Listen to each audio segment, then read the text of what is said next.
Hey, Nancy from Soulvibe here, and get comfy because today we are going to talk about self-sabotage. Now, this is kind of a hard topic to do justice to in just a few moments. This is a really big, permeating problem in the human experience. It's very common.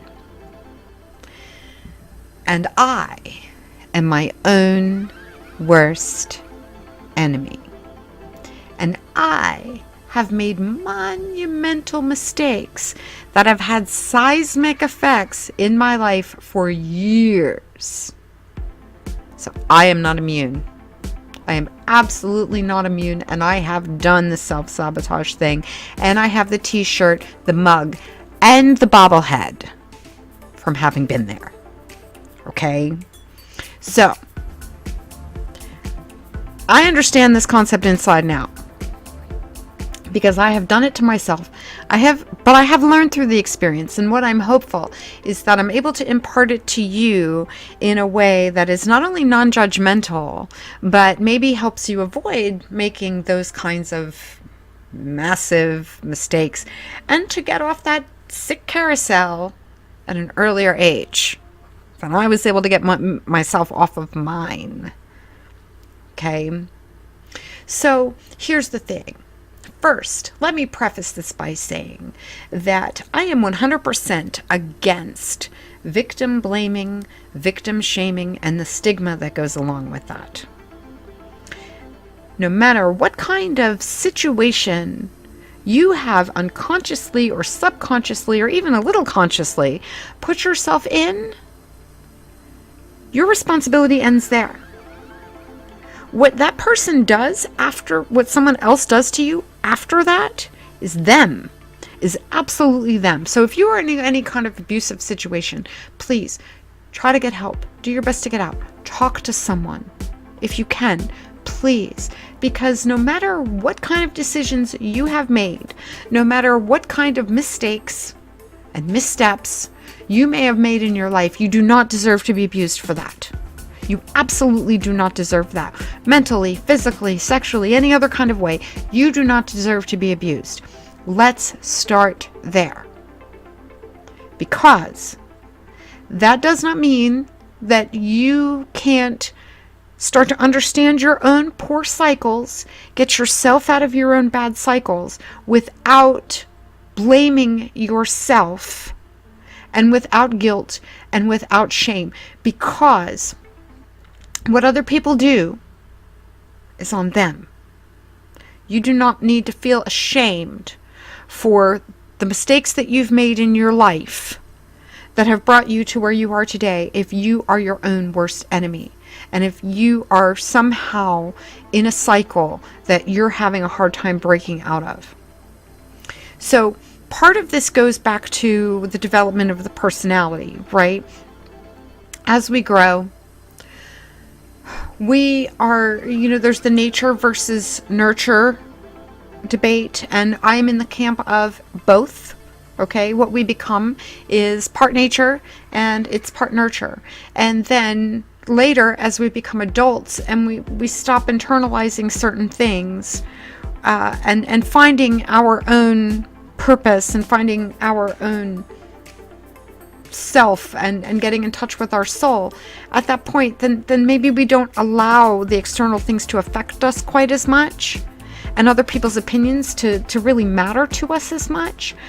But especially when we're young, that nurturing experience that we have from the time that we're a child really does start to shape who at least we become for early adulthood, right? I mean, that's like Psych 101. We absolutely know that when someone tells a child that they are stupid, that they are worthless, that they are bad, okay, or any number of things, they plant seeds.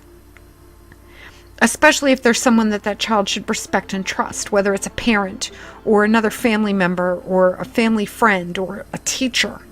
Okay, they plant seeds in the developing psychology of a child And that child can take those seeds and grow weeds into adulthood, and then hop on this sick carousel and not be able to get off.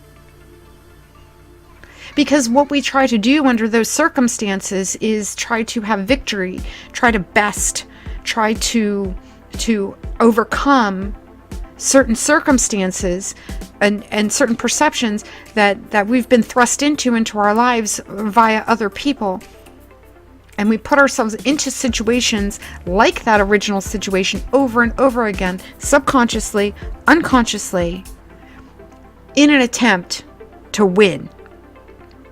And of course, this isn't healthy, because when we continually make ourselves vulnerable to people who would take advantage of us or treat us poorly, because we're unconsciously trying to best a situation, that's not healthy. Because you don't have to keep putting yourself into a situation over and over and over again, or attract those people into your life, or be attracted to those people who are bad for you and will reaffirm the things that everybody has told you, so that maybe you can prove it wrong this time. That's psychology, folks. That's the human experience. That's not victim blaming. That's not victim shaming at all. What we do is we try to reenact certain lessons over and over and over again in an attempt to free ourselves from them. It's not a conscious thing. It's not like, well, gee, I went through that particular abusive situation, so I think I'm going to get with this abusive person to see if it's different this time. That's not how it works. You know it's not how it works. I know it's not how it works. Okay?